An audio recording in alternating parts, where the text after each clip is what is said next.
Jadi untuk masuk Islam, untuk memeluk Islam, maka kamu hendaklah mengucap 2 kalimat syahadat. Untuk saya dan maknanya sekalian. Bismillahirrahmanirrahim.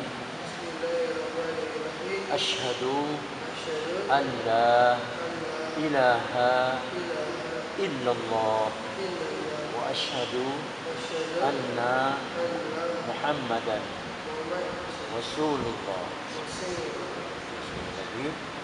Bismillahirrahmanirrahim. Asyhadu an la ilaha illallah wa asyhadu anna Muhammadan Rasulullah.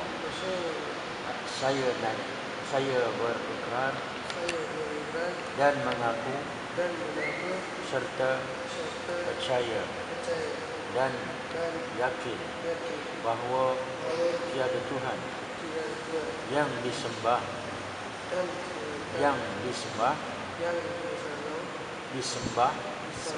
melainkan Allah,